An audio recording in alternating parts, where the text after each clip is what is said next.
Good morning. Good morning. Hey, good morning. Good morning. Edo?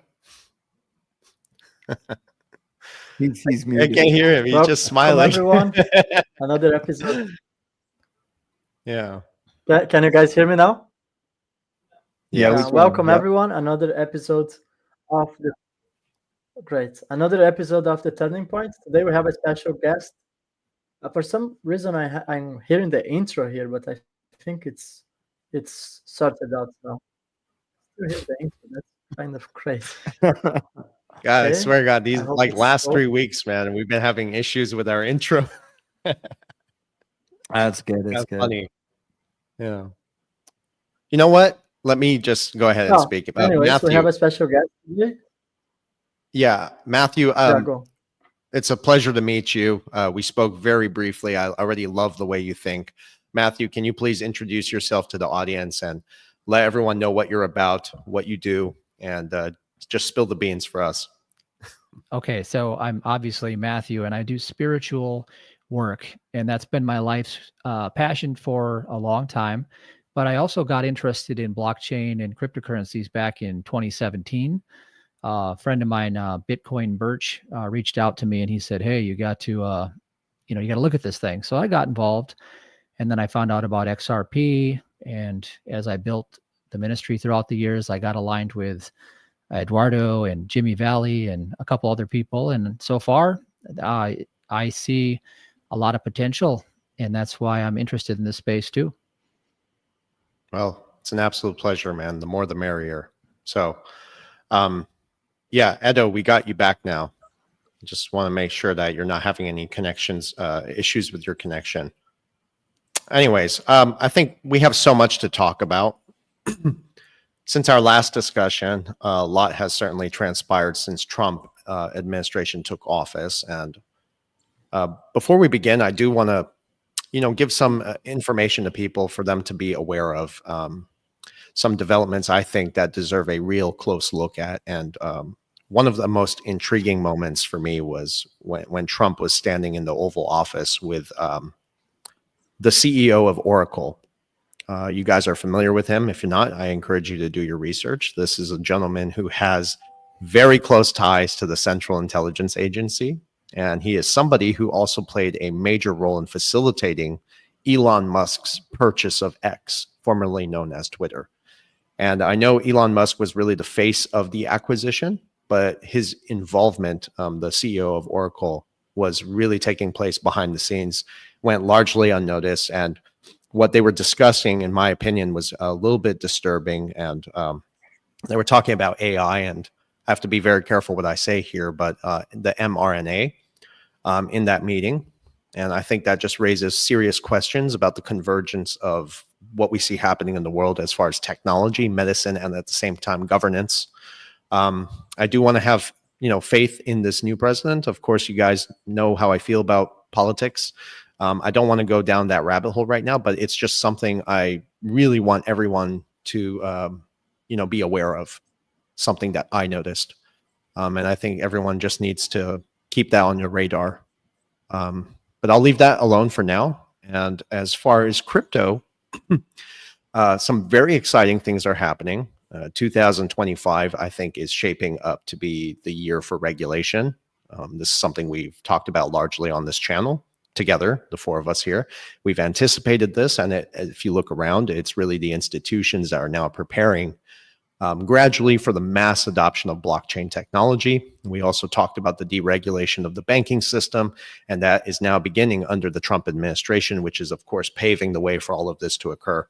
And there are some articles from Wall Street that they've already been positioning themselves with key players, forming relationships with the other banks and regulators. So again, just so much going on. The regulatory frameworks are aligning with the Basel III regulations, the IMF and their directives, the ISO compliance for protocols for blockchain networks like XRP and XLM, and of course, many others. I don't want to take too much of the time, but there's just so many regulatory advancements that are now setting the stage for institutional money to actually pour into the crypto markets.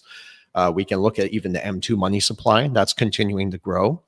And naturally, we can expect liquidity whether it's fabricated liquidity or using these use case technologies for liquidity to begin to flow into these suppressed asset classes, including commodities, resources, and of course, financial technology. And last thing I'll leave here is historically during economic transitions, capital does not disappear. It just shifts from overvalued markets like the stock market.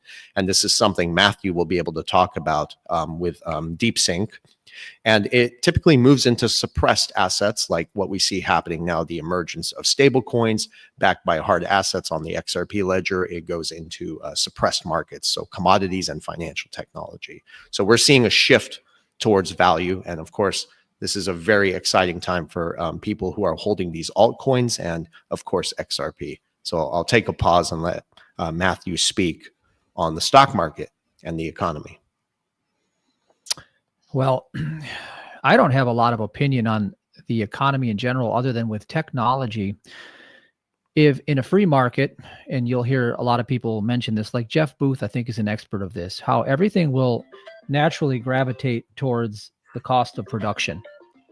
Sorry, my 7-year-old daughter is trying to call me. So everything's going to gravitate towards the cost of production in a free open source market. So you see what happened with ChatGPT. Now you have O1, you pay a subscription for, and these guys are spending billions and billions of dollars building this out. And just a few days ago, they released DeepSync. And DeepSync they released for less than $5 million. And it has all the capabilities and capacity of the ChatGPT O1 and probably even more that we don't even know about yet. And so if that were to happen, and it did, that is an indication of a sign of free market economics breaking through, which is a good thing for us because that actually increases our wealth, right? And it decreases the costs of the things we buy at the same time. And we haven't seen that much throughout history because everything's been controlled. Good point. Basically, convenience.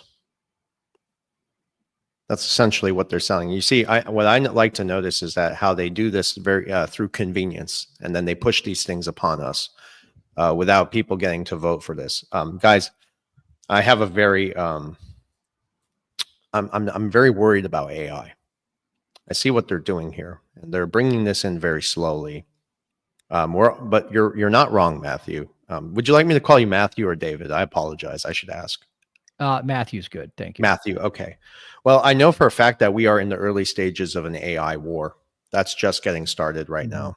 I'll put some links in the description later on where, any of you guys can go watch a very interesting article and watch this very interesting video of this gentleman talking about how AI wars are just getting started. And how this is now being integrated into all our lives, every aspect of it. So it's just something we need to be mindful of because I think as AI continues to take jobs, people become more lazy. And as you can see, the consumer dependency is beginning to increase. And that's really what they want. It's welfare. They're trying to push this upon us. So I want everyone to be aware of the dangers of AI as well, even though it can make our lives more convenient. David, Edo, you guys are welcome to speak. So, I like what you said there, Matthew, about the change in the marketplace, because, for me, I've been watching the markets for quite a number of years as well. Now, I know even in this digital asset space, and I'm sure NVIDIA is getting a little bit from their investors right now.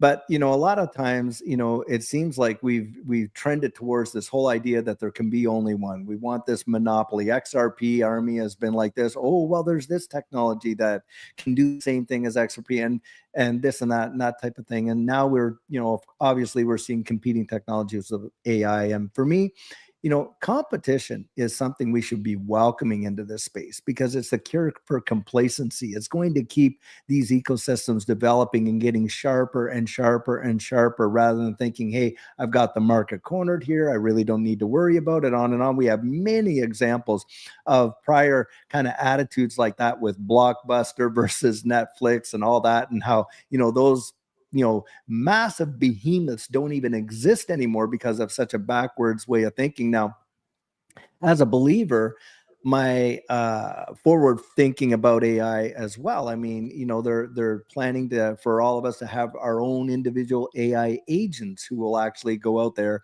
and conduct business on our behalf, even to the point of maybe taking care of our monthly bills and all this kind of stuff. And you know, we've seen many transitions in the past as we've evolved into the kind of economy that we have now, which is a debt-driven economy. Let's be honest, the debt market is what is the beating heart of all of these markets. Central banks consolidating control. There's zero doubt about that. Leading eventually to maybe the fulfillment of some, you know, prophetic things that we have seen. But from my perspective, in this way, you know, there's this. I'll throw this out there. There's this thing that says the wealth of the wicked stored up for the righteous. And in a way, I kind of really do subscribe to that. I mean, I'm a faith-based investor. And, you know, when you think about that, hey, you know, and I share this a lot, that, you know, biblical definition of faith is the evidence of things not seen, but hoped for. Anyone making an investment is hoping for something they haven't yet seen. I mean, that's a fact, Jack. And so, you know, there are principles that you can translate. Now, I've oftentimes said, look, I'll be a part of this space as long as they're not putting anything in me or on me. So in that sense, Versan, I certainly share your apprehension about where AI is taking the wide world. But there is a point where we could really benefit from, you know, being involved in this space rather than just avoiding it altogether and just unplugging, as it were. I mean, and we can reach, you know, so many and stuff like that as well. But I do think that we are going to see some major monumental shifts even this year into next year. We've got FIT 21, you know, Financial Innovation and Technology for the 21st Century Act. And I always bring up the point that, look, you had 70 Democrats right in an election cycle in the heart of it cross the floor to support that Republican-led bill. Now we got a Republican Senate and we got a pro-crypto administration. I think that that's going to get literally resolved very, very quick. And we will probably see some sort of regulatory clarity in this space that is going to cause a lot of the institutions that could not touch this space, you know, and have been biting at the bit to get in. I think that regulatory clarity piece is one of the dominoes that has to drop before we really start to see the outside of just sentiment, but utility driven appetite for this space in a big way. And should that translate like SAB 121? That's another thing just been repealed, where banks could not custody these digital assets. Now they're going to have opportunity. How long do you think it's going to be before they actually start offering products, you know, to retail, to certainly to institutions, but to retail, that, hey, you come in, you custody these assets with us and we'll give you some sort of a staking reward. Who knows? But I do think we're on the threshold of seeing a lot of innovative change come for certain. Absolutely. Edo, what are your thoughts? I think nowadays we can still use AI wisely, and that can help to offload a lot of the work that we do, especially me as a content creator. I actually leverage that for my business in my advantage. But what worries me most is the amount of jobs that are going to be wiped out in the next 5 years. I think we are not prepared for what's coming. And I think looking back to the Trump's inauguration, and we can see that side by side with him, there is Elon Musk, which in my opinion is just the front man, is just like how must I say this? Not the one in power, but he's a representation of what's coming. And I think in the next 5-10 years, we might see a migration from elected politicians to take decisions. And we already see that in Europe when a lot of non-elected politicians are actually taking decisions for countries. You have this with the Union European.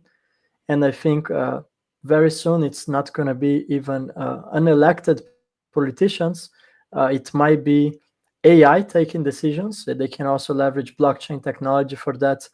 And that's when it gets quite worrying, because that's called, I guess, a technocracy. So it's a big threat to our freedom, especially if we see how the Chinese model operates, and that's all tied. We can all shift this conversation towards CBDCs and stable coins, which we were in private, me, Versan, and Matthew were talking about how Trump has signed an executive order to ban CBDCs. But in the same way, there is already out there USDC, or actually real stablecoin, which somehow are CBDCs. They are digital currencies. Yes, one-to-one pegged to the US dollar, but if you look, even though it's built on top, for example, of the XRP ledger, you have a clawback feature on stablecoin, so the government can come out and seize the funds if they decide you have done something that doesn't go according to, let's say you didn't pay the taxes, maybe they can seize that automatically from your account. That might be the reality in a few years from now. So that's quite concerning for me, but I prefer to try to see technology as much neutral as possible, and as far as I can use it to my own benefit, as I'm doing now with my business. And I think that's a great fit. But as David always say, I would never go too extreme. I would never allow that to be part of my body. I would never allow that to actually steal my soul. And I think ultimately that can happen in the next 5 to 10 years, if not before. And I think we have to be very mindful of the threats of AI, but also not to, just because you don't like it, you are totally ignoring it. I think you can also build a business, make money. So it's kind of, there are two sides of the story. Yeah. Basically adopt the technology, but try to keep the human component. So use it, but not depend on it, right? I also have this tied up here. Stellar, really, if you do the research into all this, it seems that they're the ones who are intricately, like, really tied to the issuance of currencies and CBDCs, I'm sorry. But, you know, a lot of presidents have said, okay, maybe no CBDC. And if you look at the Bank for International Settlements Innovation Hub, they're pushing this thing still. Like, nothing's changed. Not to mention, you know, politicians lie all the time to earn your trust, just to buy enough time if necessary. So I think despite like the claims from figures like Trump and some of the others that say CBDCs won't happen, the global trend, I think, tells a very different story. And I'm going to try my best to explain this to the audience, because a lot of people disagree with us on central bank digital currencies. Again, it tells a different story, but central banks, I think, worldwide are still exploring and testing CBDCs. There's even a map for this stuff on the BIS website. And the Federal Reserve actually noted this once. Somebody posted it on X, if I'm not mistaken, but that CBDCs would only be implemented in the wake of an emergency. And see, that raises the question, like, what kind of an emergency, right? And if we look at history, it shows that the crises are often precede like major policy shifts, right?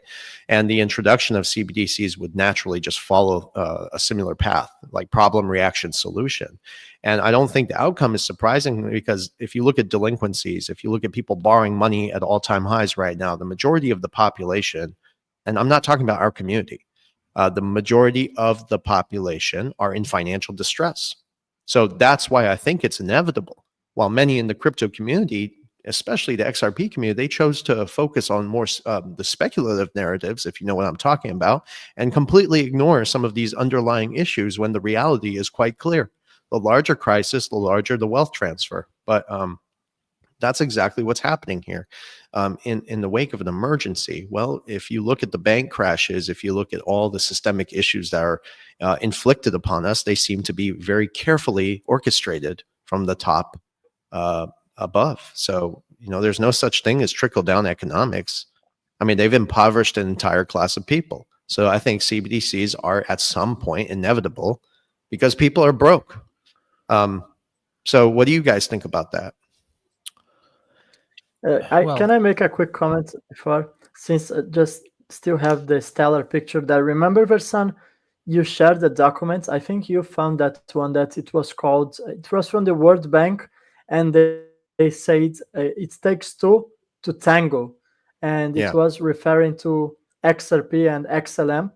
And a lot of people, they think that XRP and XLM are competing, but I'm going to break that down because I see also some questions in the comments.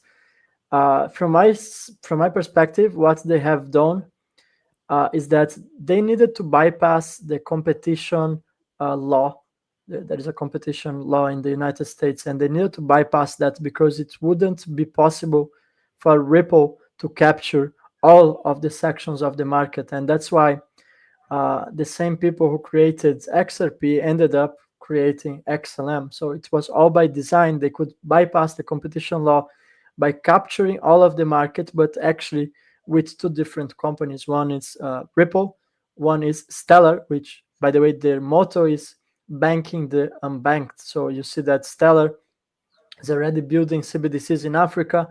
They also have an agreement with Ukraine CBDC. So I do see that both currencies, XRP and XLM, going to be the major players on the CBDCs, and they are not competing. There is an illusion that they are competing with each other. They are just complementing each other, and they focusing on different market sections. So Totally agree with you. Matthew, you wanted to say something. Well, as I was telling you, that they're already here. The CBDCs is USDC is the chosen one for the United States. And here's how the mind works. If you understand the enemy, and this is spiritually speaking, as long as they put the truth in plain sight, the average person will always gravitate to the lie. So what they've done is they put it in plain sight the whole time so that the average person believes the lie. That's how it works. That's very interesting how you said that. And that gave me goosebumps. Most things don't give me goosebumps these days, but I love how you said it because it's in plain sight, but people gravitate towards the lie. And I think many of us here, we've spoken about this before. We know what that lie is. David, what are your thoughts? Well, I think I agree in this sense. Like most people do not, like our ability to critically think has been completely evaporated or very, very heavily diminished. We're reinforced by some big time ego things, right? Like, if you looked at Maslow's hierarchy of needs and all that kind of stuff. I mean, look at the reinforcement that you get when you could acquiesce to a certain, social society or idea on social media. Well, if you're against the herd, well, my goodness, you are going to be literally excommunicated and all that kind of stuff. I mean, people have taken their own lives over this kind of conditioning, but it's social engineering at its best. When I was in Canada, and immigrating into the United States, even, and I was very opposed. Now, Judy and I have done mission trips around the world, and we have been, this kind of thing for all kinds of, various different things. And Hep B, C, all that kind of stuff. Well, when the one came down for the whole thing that we know we're talking about here, and that's another thing that we can't even say the word, says lots right there.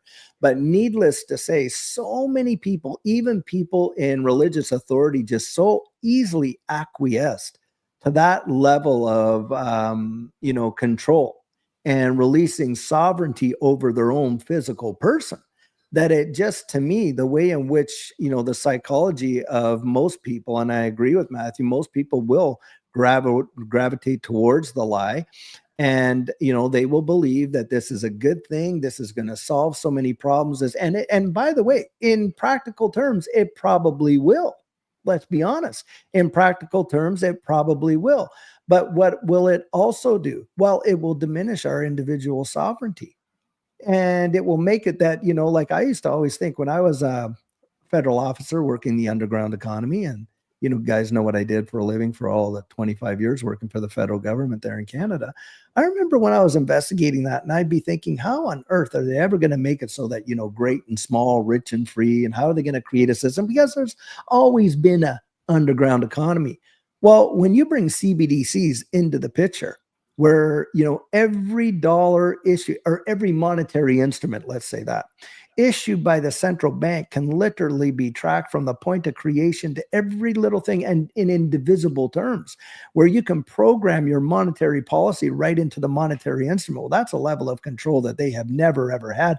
And boy, oh boy, are they lusting after it like crazy.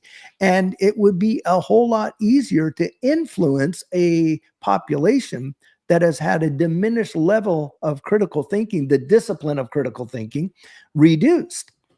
So much so that, they would be reinforced. The positive reinforcement of public adoption of it will be phenomenal. And I do believe that we more than likely will see some sort of a crisis more likely a manufactured crisis. If you looked at the Dow, Matthew would probably know this really well, on a 100-year chart, it is absolutely terrifying to look at, really. And because we're in for some heavy duty correction. There's going to need to be a solution. I always love to say the people that lit the fire are the ones that are going to show up with the hose, right? They're going to be showing up with the solution, the ones who created the problem. And who is it? Well, primarily, I think it's a lot of central banks, but beyond that, it's what's behind that? What is the ultimate goal there? And this is where I do see, like, there's definitely a plan that is being fulfilled right before our eyes, that has been in motion, not probably for the last 100 years. I really do believe that. Honestly, I do. And I just think it's a matter of, waiting for these opportunities and fruition for these things to come. Have there been roadblocks to their plan? Yes, there have been. Have there been things that have slowed down? Yeah, that's true. But the ultimate goal hasn't changed. And it is a one world system, a system where you have, one economy, one currency, one central authority, one. And that's what I see coming eventually down the road. Now, how soon we'll get there, who knows? But yeah, I mean, we have to occupy, right, until we get there. That's kind of how I look at it. I totally agree with you. Yeah.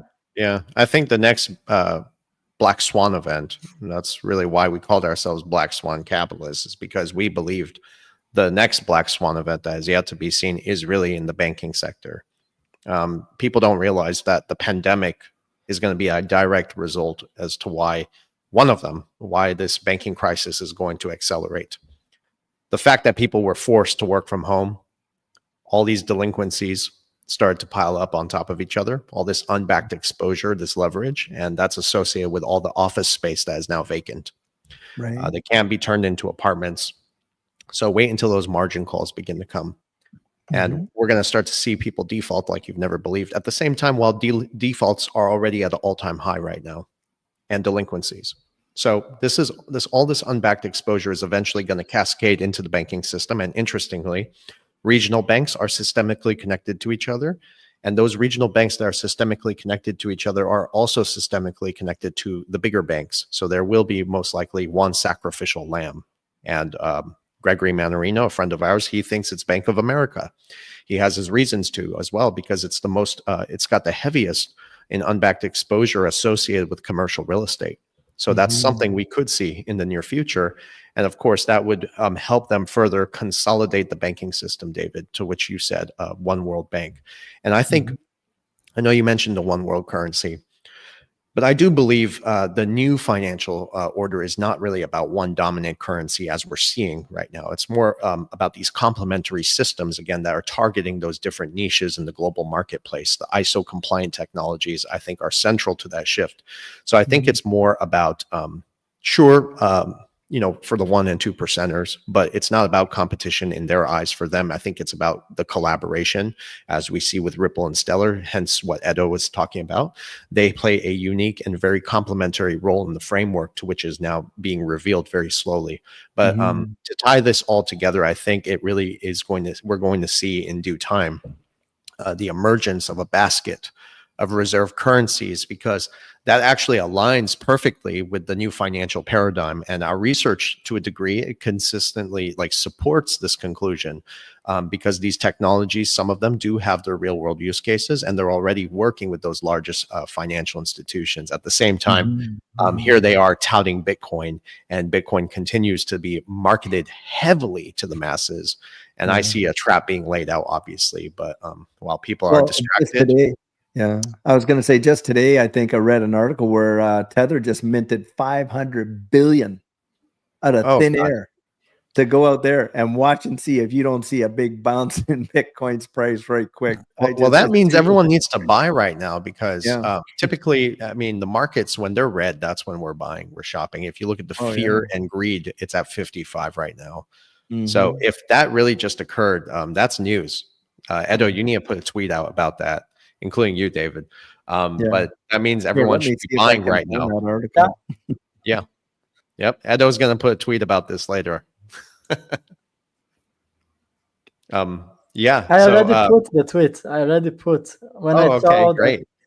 they minted, and actually the bounce back already occurred because they minted it, and couple of minutes later, 40 minutes later, we see Bitcoin coming back to $100,000.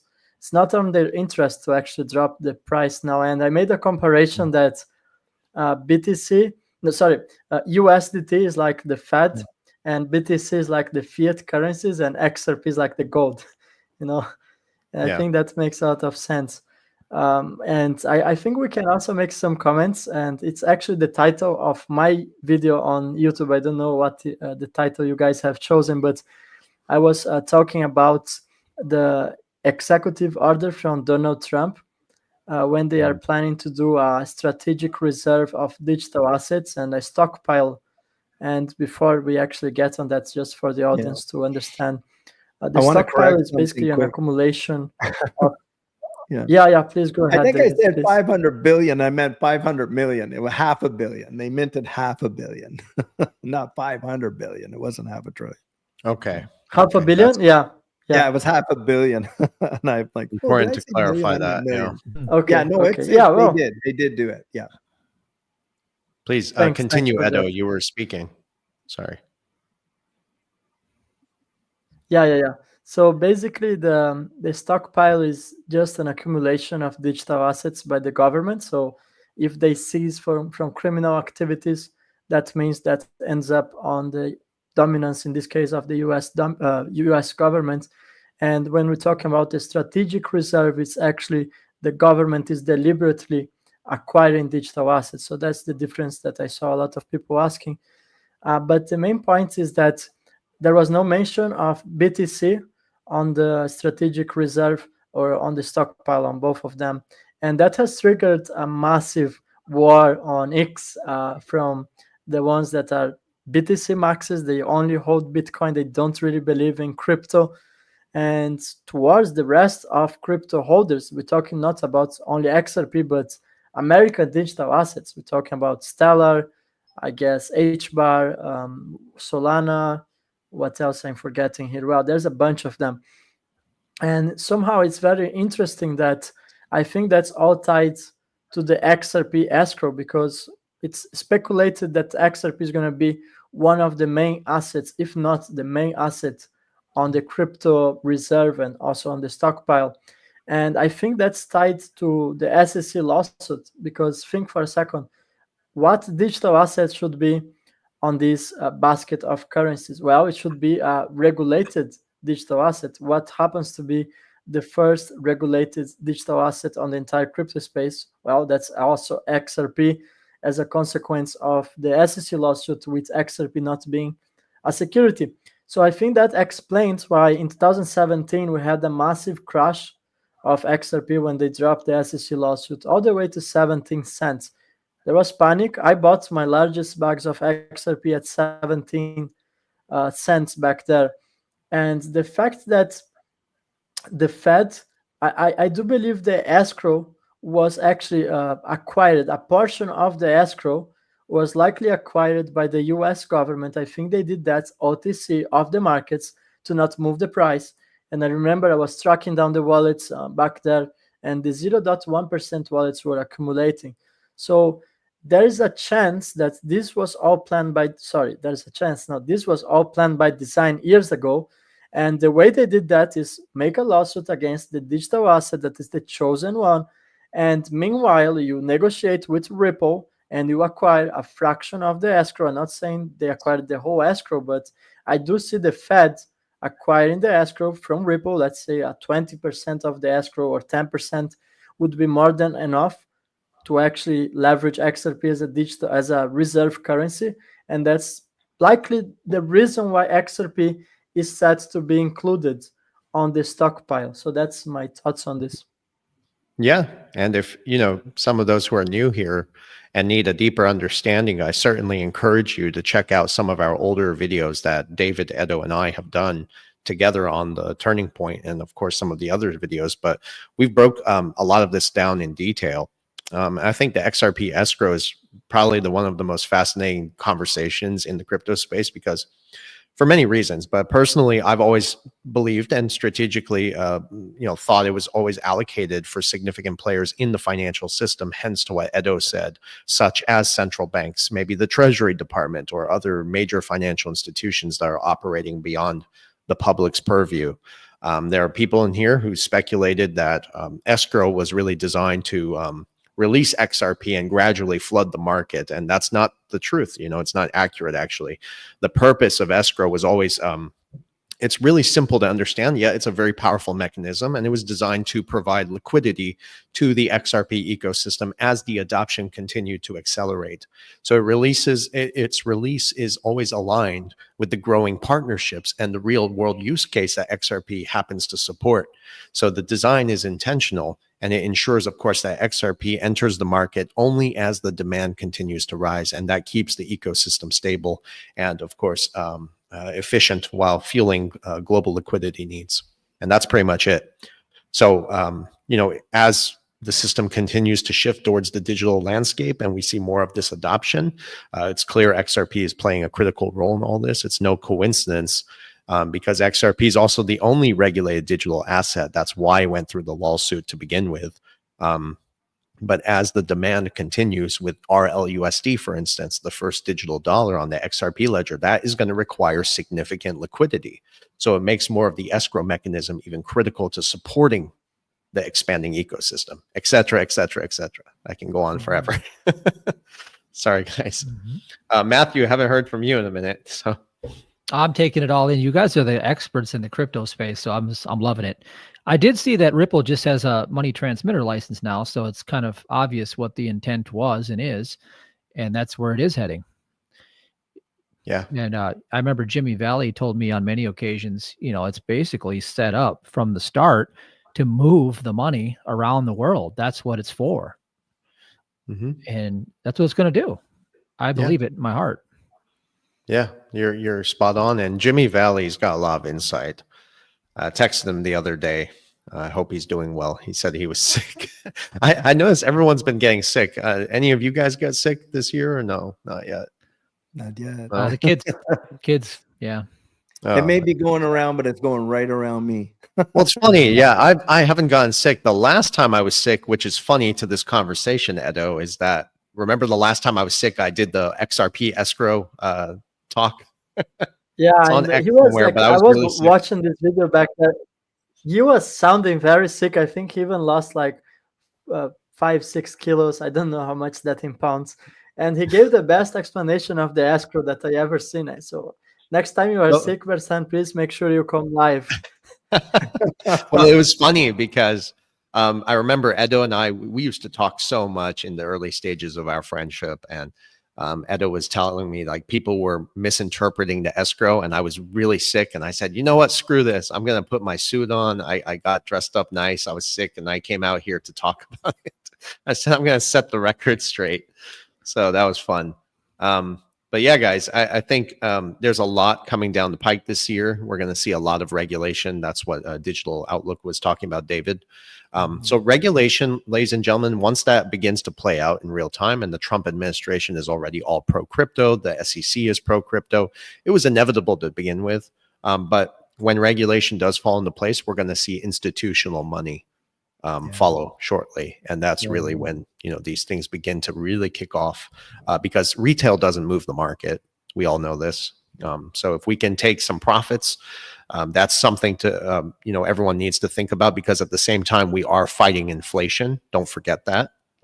And I think the last thing I do want to talk about is Velo. Very briefly, we talk a lot about these digital assets on our sessions. I want everyone to know that. So please, if you're really have questions that you can't figure out for yourselves and you're not doing your research or don't have time to, book a session with either David and I, with Edo, myself.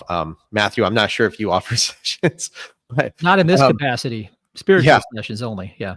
Oh, there you go. Spiritual. That's more important, actually. But, we will be able to explain these things thoroughly. Now, for Velo, what is Velo? It's a protocol that was built on the Stellar network. People keep saying it's not ISO compliant. Well, Stellar is ISO compliant. And if it was built on that protocol, then that's an aggregate of Stellar. So then you could say it is ISO compliant, technically. Mhm.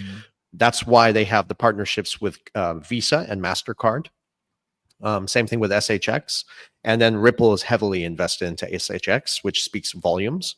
And it's not Velodrum, it's Velo, just like that. Yeah, right. I know That's a good lot of point. people have been asking. And what is Velo? It's a borrowing and lending mechanism for the XLM holder. Mhm. And that means it gives people the ability to borrow and lend. And by the way, borrowing and lending is what the whole economy is based on. When borrowing and lending stops, that's our traditional banking system, the whole thing falls like dominoes. So what keeps it going is being able to borrow and lend, hence the relationship with Velo directly with Visa and MasterCard, borrowing and lending.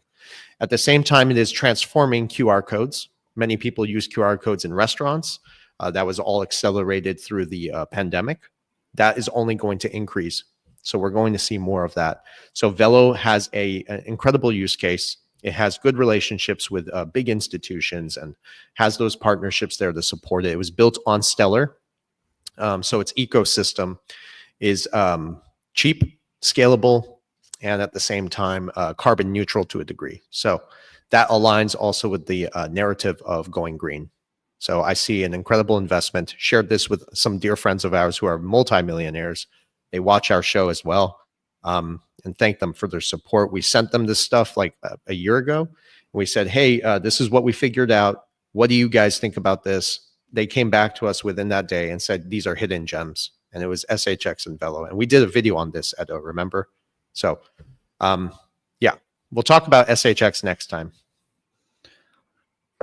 Yeah, I'd like and to add from in the that- first time we spoke sorry, Matthew, I interrupted you. Go ahead. Oh, yeah. Well, all I was going to say, and this ties in with you, Edo, is that in God's economy, giving and receiving is what runs that economy. And it doesn't matter what happens out there, because if you apply principle to your life, you will prosper. And Edo is a testament to that. He was telling me the other day. So my main message is simply that if you just get in alignment with understanding that what you give is what you get to keep. And so this whole hodl mentality is anti-prosperity. And if you understand that what you give is what you keep, if people would just adopt that, it would go much better for everybody. I Agreed. really like that. I really like as that. as a side note, Yeah. guys, I brought Matthew because he was pivotal in my financial transformation. I encourage everyone to check his YouTube channel. He has great videos on spirituality. I learned a lot from him, and that's why I wanted to bring in the show so he could share more of his knowledge. And because sometimes we talk so much about the economical downfall and how the world economy, let's be honest, is not looking very great. I really see a crash of the stock market. And perhaps Matthew can share some insights on how he thinks we can protect ourselves spiritually talking, not only by taking actions. I mean, accumulating digital assets is obviously a great way to take part on the wealth transfer, but as I see that we can really actually rise above that, and I think Matthew can share some of his insights. I learned a lot from his books. He wrote several books, and he has a YouTube channel that's running for a couple of years that I have been watching his videos, and has been an honor to have him on the show today. Oh, thank you. Well, nothing I share is revolutionary or new. All it is just timeless wisdom. In essence, if the average individual wants to take their financial sovereignty, all these tools and things out there are great, but it comes down to the relationship you have with source. Like I call it God, you can call it whatever you want to call it. You know, I believe in Jesus, that's my savior, but it doesn't mean that you're discriminated from principles, because there's a saying that God gave me: when man thinks he's given, he is receiving. So my story began, I was bedridden, bankrupt with Lyme disease, and I had lost everything in my life. And a mentor came along and said, you need to put God first. Taught me about tithing, taught me about saving 10%, taught me about putting 10% into a business and growing it. And richest man in Babylon keys and principles. I started using that and literally had a multi-million-dollar empire in a few years, got my health back. And what I realized is when the average person stops receiving, it's because they stopped giving. And the reason why they stop giving is they have no room left in their heart for forgiveness.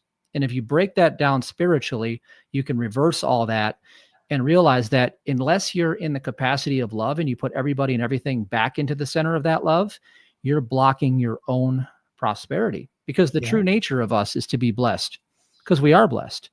And the blessings don't stop. Doesn't matter what the tool is. Doesn't matter a blockchain with a beehive mentality takes over the entire world. It doesn't block man's prosperity.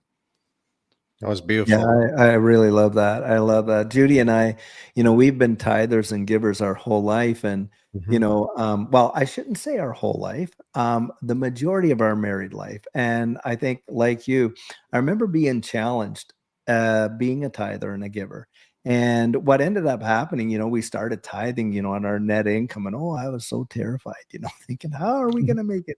Yep. And boy, oh boy, did God ever come through. And so then we upped it. And we started doing that on the gross income, and favor just opened doors of favor. I mean, and then we got to the point where, hey, not only do we want to be tithers, we want to be givers. And I'll tell you, when we entered into this digital asset space in March of 2020, because we were trying to secure the purchasing power of our savings, couldn't find gold and silver to do it. And we found out we fell into this space.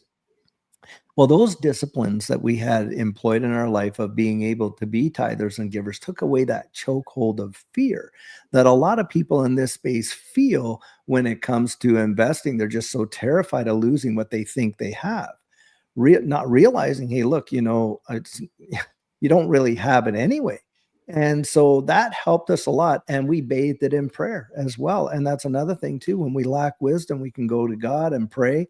And the Bible says that, hey, look, he is faithful and he will give us that wisdom that we need to make those steps. And he certainly did for us. And, the first thing we did in that last run, when we saw such an amazing outpouring of grace over our lives, is we tithed and we gave. Now, we didn't give it necessarily to the church or to our own family or anything, but God laid a family on our heart. And I remember that sense when we were giving it to them. They were thanking us like crazy. We just stopped them right on the spot, said, listen, it did not come from us. It only came through us. And we realized that this is the nature of how we were made. We were made to be rivers of living water coming through us, right? Where we could actually reach out and have an impact. And I think sometimes it's like a parent, like a lot of us are wanting to see financial blessing in our life, but maybe we're not at the place of growth where we're even ready for it. I mean, God, I don't think is going to bless us all the way to hell. And, because finance in the wrong hands can destroy a life as much as it could, preserve a life. And, I think that's where there is a maturity that as an investor, you must get to a place. So many people are so emotionally attached to these things and that's what puts them in a position to be manipulated and wrecked, is that stuff. And you've just got to get to a place that you're moving forward because you have a conviction, you believe it, and because of that conviction, you've made an investment. I oftentimes like to say, look, I don't know what the future holds, but I know who holds the future. There's certain things I'm believing and I'm trusting because I believe the promises that were made. And not because of the circumstances. So for me, I go into, and I'll just say, Matthew, because you probably, Romans 4, when it talks about Abraham, that against all hope. And I love that because it says against all hope, Abraham and hope believed. Well, it's not because his situation physically was hopeless, but he believed in the one who made the promise. And I think for me, that has really had a huge impact. And certainly, we have where Jesus came out and said, what should it profit a man if he gained the whole wide world? But look, he lost his own soul. There's no profit there. And so I do believe that there are principles, like written right in the Word of God that we've employed as investors. And that's why I say I'm a faith-based investor. And, that have had those impacts. And I think those are disciplines that anybody, whether they are a believer in Jesus, like Matthew said, or not, can employ. Why? Because those laws have been established for everybody. Look, if we went up to the top of, the high buildings up there and jumped off, well, gravity is bringing us down. I don't care if you believe you're Superman or not. I mean, those laws apply. And I think there are spiritual laws that are absolutely apply to, to the whole mechanism of sowing and reaping, the giving and seeing a harvest. I think Oprah for a while there was promoting that whole The Secret. Remember that, The Secret? Well, the secret was that, you have to give and be willing to allow those things to go through you in order to receive. That's the way I look at it too. Yeah, the secret is simple. Love is the answer. And, in a world that's dominated There it by is. chaos and Yes. division, it's Mhm. really love and kindness that serves as that profound reminder that we have a Mhm. shared experience, humanity, right? Yeah. Not just emotions or gestures, like our forces of capable of creating ripples, no pun intended, that transcend space and time. But at the core, it's really love and kindness that what really connects us, that heals us, and reminds us Mhm. of the beauty of just being alive. And even the simplicity of kindness in my life. I always show kindness to people. I was raised that way, right? And kindness is something that's so, I think, underestimated in its ability to change lives. Even a smile, something, a nice word to somebody, right, or a small act of generosity could not just have a profound impact on yourself, your own soul, which feeds it, but on others as well. So Mhm. Mhm. I think what you said, Matthew, was beautiful, and we Mhm. need to bring you back on to that way, bring that positivity to some of the conversations we have here. That would be great. Well, you brought it home perfect, both of you guys. I loved it. And Eduardo, I know you feel the same way. Yeah. Mhm. Well, guys, I do have another session starting here, so I'm going to let you guys Yeah. finish up here, but I do have to go. All right. Versan, bless you, man. Have a Yeah, great, thank you, great Sam. We rest of can your carry afternoon. on for Take 2 care. more All minutes. right, guys. All I'll right. see y'all later. And thank you to the whole community. We got 4,500 people here. This is incredible. So I hope we can keep growing it. Thank you, guys. Take care. Mhm. Thank you, Versan. Yeah, Thank guys, Take we care, can jump Versan. on to some final thoughts. We can carry on for like more 3-4 minutes. Yeah, I think it's about giving, not only like tithing, but there are multiple. Mhm. I think Matthew is the more qualified to talk about this, but it's about giving good energy for other people, good giving everything. I mean, not only money. I think we can give random acts of kindness. Matthew, why don't you share some thoughts on that? I think you are the best one to. Well, I'm not the best one. I'll clear that up. God told all of us that we are Mhm. required to live in obedience to the simple of all simple things, right? Love Yeah. and honor God and love your neighbor. I mean, if you can do that, you've probably solved 90% of the troubles that are coming into your life day in and day out. And so the average person, when they're thinking about, why is it so stressful? Why is life so hard? Take a break and just look at Mhm. your life and see who's governing your life and Mhm. start from there. It's really that simple. And then if you listen and you seek, you will start to get the answers. Mhm. Mhm. No, very well said. Very well said. I think that lines up as well with, like when Jesus was talking about ask, seek, knock, ask, it'll be Mhm. given unto you, seek, you'll find, knock on the door. For everyone who asks receives.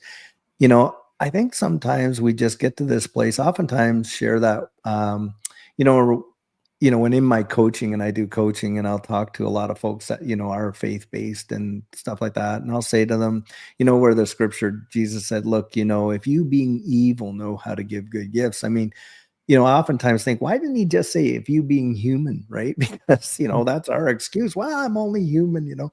But I think he was just identifying that spiritual condition. He says, even in that spot of darkness like that, you still know what it is to give a good gift. How much more will your Father in heaven, who's loving and kind and merciful, good, gracious, compassionate, giving and forgiving, right? Give good gifts to those who ask him. I think the biggest problem with that is even as you know, people that would say they're Christians or that is we just don't believe it anymore. We just, for the majority of people, they just don't believe that that's a true reality. And we've been conditioned to believe that we got to really rely on ourselves, to get to those places that if it's going to be, it's up to me, that kind of stuff like that, where I Mhm. don't think that that's, like from a biblical perspective. And when you start to think about this, that we're more than just body and mind, we're body, mind, and soul. And when you start to see yourself like that, and you start to think about your life here and consequently how it affects, eternity and that type of thing, you start to make different decisions. You start believing something different, right? When you realize Mhm. it's not, he who dies with the most toys really does not win, and that kind of thing. Then you start thinking differently. I think a lot of us in this space, we're looking for, our goals are, hey, we don't want to be underneath the system. We don't want to be in debt. We want to be this. We want to have that freedom. People are looking for financial freedom and liberty. But that, I think, it happens inside before there ever is a manifestation of that really on the outside. It's the letting go of a lot of those things and really trusting that God's going to really do what he said he was going to do. Yep. And Well, I think people struggle with that, And like I'll just come right back to the whole concept of hodl, whatever you want to call that. Hold on for dear life. Where does that cross over into the intersection of greed? Because if you're holding on to all of your sustenance, then the chances are very slim that you're going to be able to hold on to it. And that's a spiritual principle. And so what happens is, out of that heart, people start using leverage, they start trading, they try to gain for more, and then all of a sudden they get wrecked. Yes. And it's the spirit behind it that got them wrecked. Because the asset is neutral. I can move in and out of whatever asset you want. I can be in dollars, I can be in Bitcoin, I can be in Ripple, or XRP, whatever. I could be in anything. But if I'm in the right mindset and my heart is right and I'm applying spiritual principles, I will prosper. Yeah. Yeah, that's good. I like that. And never underestimate the power of contentment, because this space is measured in fear and greed. And I often throw that out there. Like, there are no good decisions based on fear. He hasn't given us a spirit of fear, right? One of love, of power, sound mind. Is greed a motivator? Well, yeah, it is for sure. But it's also a deceiver. And boy, these people that pull the strings in this space, they know every little string to pull to just keep you hanging on. And so this is where, you kind of have to step back and really digest. Okay, what are you really hoping to see? I mean, because when you're at the top, I'll tell you what, you don't know it. You don't know it. Having experienced that, you don't know it. And if you don't have any strategic, plan in place, strategic goals in place, and what is motivating those goals, oftentimes, you are going to get totally wrecked. You are going to get played by this space in ways that you have never even imagined. I personally know people that watch themselves become millionaires only to ride it all the way back down to, even in some cases, below what they even started, So it can happen. It can happen. That's a very true statement. Nothing faster than this space. Yeah, nothing faster. That's right. That's right. Yeah. It is. It's wild. It's wild. And so, and then they get so bitter that they walk away and they never come back. They And it don't wasn't really the vehicle. That was not the vehicle's problem. Yeah, that's right. Yeah. I agree. Well, it could be. In That's a some good cases, it's perspective. foolishness buying the wrong tokens. I mean, obviously, there are 99% of tokens you should never buy. But that, again, you should have a plan and you should have some discipline. Yeah. And not understanding risk, I think, is a big factor too. Like someone will take all they have and they'll jump into a meme coin, and it goes up, and oh my goodness, they're just, flying high. They're up 300, 400, 500%, only to wait, that one day longer, and the whole thing crashes down to nothing, and they've lost everything they had, and also what they thought they had, which is really amazing. Because, a lot of times, people, they equate, well, I have this. Well, you didn't risk that. Your portfolio is at whatever this number is, but that's not where you've lost. You've lost when, you've lost what you put in, and that type of thing. And so, there is a total psychology, to the market. There's zero doubt about that. And I think that you really have to have a massive handle on that, but that comes through those disciplines that happen in here, right? And you really do got to get it that 18 inches, right? You got to get it from here into here, because if you just have it here, you're really hitching your horse to somebody else. I oftentimes say you're basing 100% of your confidence on somebody else's conviction. You really don't know, right? And so that's how I look at that. But that's a very good observation. And I think what you're talking about, those disciplines, Matthew, that you're talking about, and that understanding has a huge impact on folks, and most folks in this space haven't really taken the time to truly understand, what they're really investing in. And that has been my experience. That most don't. It's kind of like, they have an apologetic in this sense. they can tell you what they believe, but they can't tell you why they believe it. Yeah. Yep. You know, that kind of thing. Yep. They are speculating, period. Right. Full stop. Yes. Yeah. Full stop. Yep. That's true. Edo, get in here. Say something before Well, we guys, wind thank this up. you for the insights. We are 60 minutes already, so it's literally the final thoughts. So I want first to special thanks for Matthew for being our guest. I hope he will be back here in the future if we didn't scare him today out. I hope he No, enjoyed I the love hearing from you conversation. I guys. encourage. Yeah. Oh, that's Mhm. awesome. I encourage the viewers. You can check his YouTube channel. That's where I got a lot of the knowledge that I have nowadays. I promise you guys, that's one of the pivotal places where I got crucial information on how I actually succeeded financially. So I'm very thankful for that. I also want to say thanks, David. I also learned a lot from you throughout the months here on the Turning Point. I also know you guys are a bit older than me, so I do have a lot to learn from you still. I want also to send a special thanks for the audience. We almost have 5,000 people watching live. So with the combined repetitions, I do know that it's going to be an impactful conversation. There will be a lot of people watching the repetition. So I want to send a special thanks for the audience. I don't know if you guys want to share final thoughts before I close the stream here. Well, I want to give Matthew the last word. So I'm just going to say, guys, you know, as you're out there and you're getting into this space, a lot of new people are starting to flood into this space. Just be very conscientious of the elements that are out there that are not, you know, in your favor. There's a lot of scams in this space. You really have to be vigilant to not fall prey to a lot of that. And I mean, as simple as those advertisements coming on before the videos where someone from Ripple's going to give you 10,000 XRP if you'll just send them in 1,000, that kind of stuff. Just be so conscientious of that, you know, and really consider before you jump in there that if it sounds too good to be true, oftentimes it truly is. So that's what I would throw that out there. Just before, sorry, but a lot of people are asking. I think he cannot read the comments. That's why. So a lot of people are asking what is his YouTube channel. I think if you just type on the search bar Matthew David Hurtado, you're gonna find his channel. Well, he's the most qualified one to answer that question. And just to conclude here, someone also asked me about the views.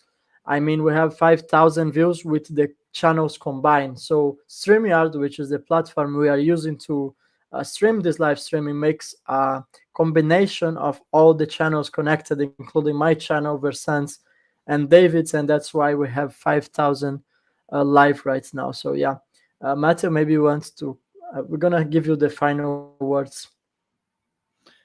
I'll just answer the question. Somebody said, they said, the veteran, I forgot his name, but he asked, where do I tithe my 10%? Because I don't know. And that comes from your relationship with God primarily. You need to pray about that if you don't have a church, because a lot of people don't have one these days. In the thing that I've learned is that if you're not seeking, then it's something you should do. You should seek wisdom, because if you seek wisdom, all these things will come onto you. And the word of God is wisdom. And oftentimes all you have to do is just seek, and you'll start to find where those places are. And don't be afraid to sow into those places. Wherever you go, where the word of God is reaching you, put it before God, pray about it. And if you feel convicted in your heart, do it. Just like David said, it doesn't always have to be a church. God will show you. And that's what I have to say about that. And don't be afraid to give. That's the big thing, because giving is the nature of love itself. I agree. Awesome. Yeah. Thanks for clarifying. Well, I will close the streaming. Thank you, everyone. And we're going to see you next Monday. Hopefully, Vandal is going to be back. He was not here today. So, yeah, see you guys. Okay. All right. Bless you guys. All right. Good show, guys. I loved it. Thanks. Thanks.